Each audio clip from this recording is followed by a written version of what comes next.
राधे कृष्ण राधे कृष्ण। क्या भगवान श्री रामचंद्र जी ने शंबुक ऋषि का वध किया था? यदि किया था तो क्यों किया था? चलिए इस रहस्य को जानते हैं। हमारे भारतीय समाज में दो प्रकार के मुख्य लोग रहते हैं। एक जो सनातन धर्म पर आस्था रखते हैं, भरोसा रखते हैं और सनातन धर्म को मानते हैं। दूसरे जो सनातन धर्म को बदनाम करने की कोशिशें करते हैं और समाज में भ्रम उपस्थित करने के लिए ऐसे कुतर्क रखते हैं जिससे सनातन धर्म के मानने वालों का विश्वास डगमगा जाए और वे बदनाम हो सके।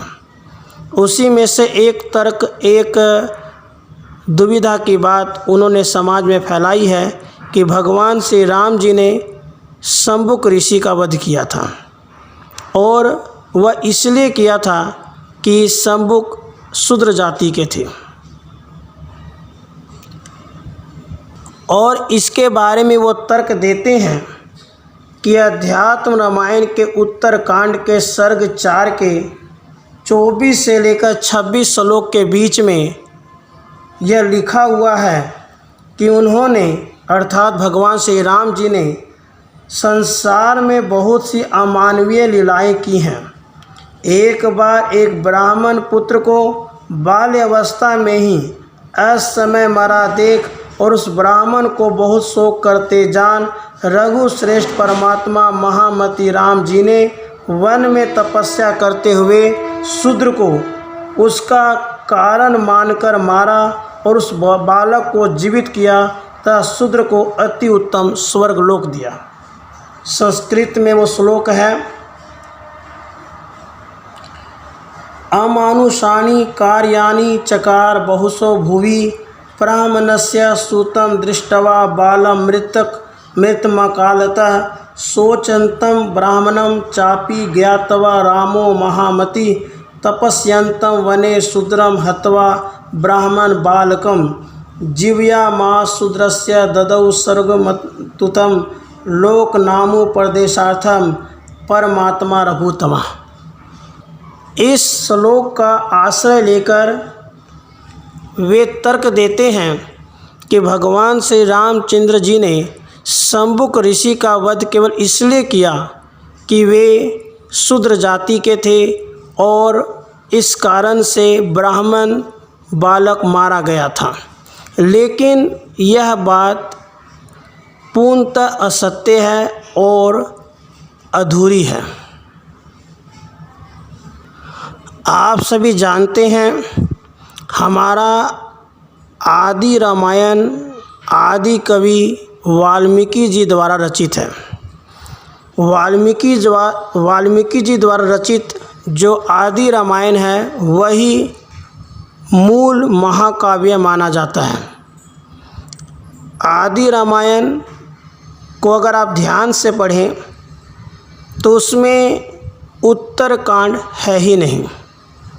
उत्तरकांड का तात्पर्य है बाद में जोड़ा गया कांड, अर्थात जो कांड बाद में जोड़ा गया है उसे उत्तरकांड कहा गया है। सनातन धर्म को न मानने वाले और उनके विरुद्ध आचरण करने वालों ने उत्तरकांड की रचना बाद में कर उसमें कई ऐसी बातें मिश्रित कर दी जिससे सनातन धर्म को बदनाम किया जा सके। वास्तव में आदि रामायण वाल्मीकि रामायण में उत्तरकांड सम्मिलित ही नहीं है, उत्तरकांड है ही नहीं। इसलिए यह प्रसंग पूर्णतः सनातन धर्म के विरुद्ध है। सनातन धर्म में जिस रामायण को सर्वप्रमुख माना जाता है उसमें आदि रामायण, वाल्मीकि रामायण तथा बाद में श्री रामचरितमानस को मुख्यतः सम्मिलित किया गया है। अगर आप रामचरितमानस को भी पढ़ें तो उसमें भी उत्तरकांड नहीं है। इससे यह सिद्ध होता है कि उत्तरकांड बाद में जोड़ा गया कांड है और इसमें कही गई बातें सनातन धर्म के खिलाफ मिश्रित की गई हैं। और यदि इनके इस तर्क को मान भी लिया जाए कि अध्यात्म रामायण के उत्तरकांड में यह उपाख्यान आता है कि भगवान श्री रामचंद्र जी एक शंभुक ऋषि का वध करते हैं। वो शंभुक शूद्र जाति का था, वो तपस्या कर रहा था। तो इसको अगर हम तर्क मान भी लें तो हरि कथा अनंत है और हरि के जो कर्म हैं उनको जानना आम मनुष्यों के वश में नहीं है। यदि भगवान श्री रामचंद्र जी के जीवन पर विचार किया जाए तो यह मालूम चलता है कि भगवान श्री रामचंद्र जी कभी भी शूद्र जाति और ब्राह्मण जाति में भेदभाव नहीं करते थे। यदि ऐसा होता तो भगवान श्री राम जी ने सबरी के झूठे बेल खाए। सबरी एक शूद्र जाति की थी और उस शूद्र जाति के झूठे बेर खाना क्या इशारा करता है? क्या भगवान श्री रामचंद्र जी शूद्र जाति के साथ भेदभाव करते थे? कभी नहीं। यह सब सनातन धर्म के विरुद्ध षड्यंत्र है। भगवान श्री रामचंद्र जी जितना प्रेम ब्राह्मणों से करते थे, वैश्यों से करते थे, उतना ही प्रेम उनका शूद्रों से था। इसके अलावा निषाद राज गुह, जिसको भगवान श्री रामचंद्र जी ने अपना सखा, अपना दोस्त बनाया था, वो भी शूद्र जाति का था। आप उनके जीवन के चरित्र को पढ़ें तो यह निश्चित होगा कि भगवान श्री रामचंद्र जी निषाद राज को भी उतना ही मानते थे जितना कि अपने भाई लक्ष्मण, भरत, शत्रुघ्न को। यदि वो शूद्र जाति के साथ या शूद्र मानकर उन्होंने शंभुक ऋषि का वध किया, यदि यह हो तो यह बात बिल्कुल निरर्थक है, क्योंकि भगवान श्री रामचंद्र जी ने सबरी के झूठे बेर खाए, उसे मुक्ति दी, उसे अपनी भक्ति दी और उसे सर्वश्रेष्ठ भक्ति का वरदान देकर अपना लोक दिया, मुक्ति, सालोक के मुक्ति दी।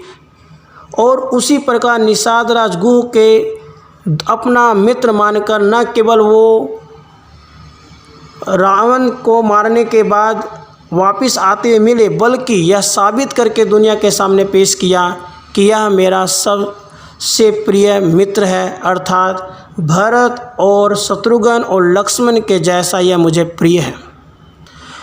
इन सभी तर्कों से यह सिद्ध होता है कि भगवान श्री रामचंद्र जी मर्यादा पुरुषोत्तम हैं और उन्होंने मर्यादा के खिलाफ कोई भी काम नहीं किया। और जो मनुष्य जो भगवान श्री रामचंद्र जी के इस चरित्र पर दाग लगाने का प्रयास करते हैं और सनातन धर्म को बदनाम करने की कोशिश करते हैं, वो ये नहीं जानते कि पहली बात, उत्तरकांड हमारे सनातन धर्म के जो मुख्य ग्रंथ है वाल्मीकि रामायण उसका हिस्सा ही नहीं है, और जिन्हें हम श्रद्धा से पढ़ते हैं रामचरितमानस उसका भी हिस्सा नहीं है, यह बाद में जोड़ा गया कांड है। और दूसरी बात, भगवान श्री राम जी के चरित्र को समझा जाए तो उन्होंने कभी भी अपने जीवन में मर्यादा के खिलाफ कोई काम नहीं किया। उन्होंने हमेशा ब्राह्मण, क्षत्रिय, वैश्य, शूद्र सबको एक समान माना, यहाँ तक कि सबरी के झूठे बेर खाए, निषाद राजा गुह को अपना मित्र बनाया और उनको अपनी सर्वश्रेष्ठ भक्ति दी, जो सबसे श्रेष्ठ कही जाती है और जिसको पाना सबसे दुर्लभ होता है। और यदि इनके इस तर्क को मान भी लिया जाए तो भी भगवान की जो कर्म हैं वो दिव्य होते हैं और उनके दिव्य कर्मों को समझने के लिए दिव्य मन और दिव्य अंतःकरण का होना नितांत आवश्यक है।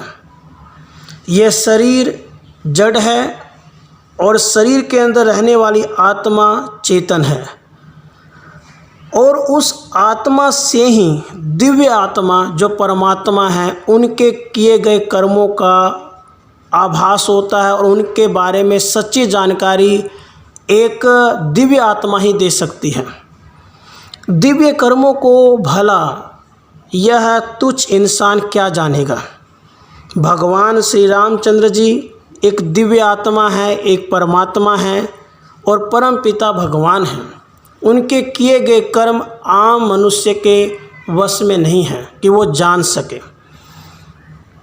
भगवान श्री रामचंद्र जी ने यदि शंभु का वध किया भी है तो यह कहना कि यह शूद्र जाति मानकर किया है, यह बिल्कुल निरर्थक है। यह सनातन धर्म के विरुद्ध कही गई झूठी अफवाह है।